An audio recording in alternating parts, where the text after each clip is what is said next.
नजर जैविक कृषि के आर्थिक महत्व और इस क्षेत्र से जुड़ी कुछ मिसालों पर। उच्च उत्पादन लागत, ऋण के लिए उच्च ब्याज दर, फसलों की बढ़ती घटती बाजार कीमतों, मानसून की अनिश्चितता और निजी बीजों के कारण भारतीय किसान तेजी से कर्ज के दुष्चक्र में फंसते जा रहे हैं। ऋण भारत में सभी आकार के किसानों के लिए एक समस्या है।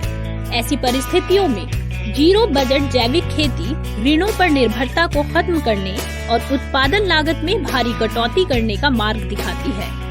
आज दुनिया भर में जैविक उत्पादों की मांग तेजी से बढ़ रही है, लेकिन कई बार देखा गया है कि बहुत अधिक मांग होने के बावजूद आपूर्ति करने में हम सक्षम नहीं हो पाते।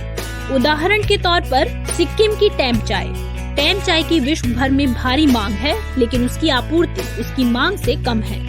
ऐसे में हमें सोचना ही होगा कि कम से कम हम उस क्षेत्र में आपूर्ति कर पाएं जहां आर्थिक सुरक्षा सुनिश्चित है।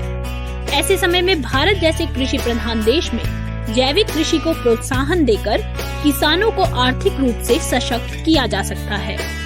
2022 तक किसानों की आय को दोगुना करने के लक्ष्यों की प्राप्ति के लिए जीरो बजट जैविक खेती कारगर साबित हो सकती है।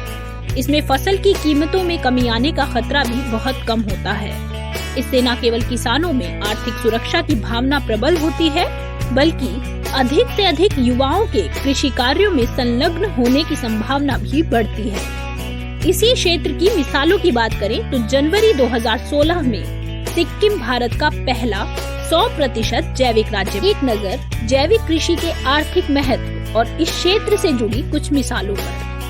उच्च उत्पादन लागत, ऋण के लिए उच्च ब्याज दर, फसलों की बढ़ती घटती बाजार कीमतों, मानसून की अनिश्चितता और निजी बीजों के कारण भारतीय किसान तेजी से कर्ज के दुष्चक्र में फंसते जा रहे हैं। ऋण भारत में सभी आकार के किसानों के लिए एक समस्या है।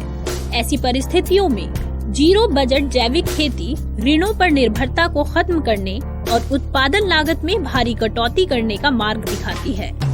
आज दुनिया भर में जैविक उत्पादों की मांग तेजी से बढ़ रही है।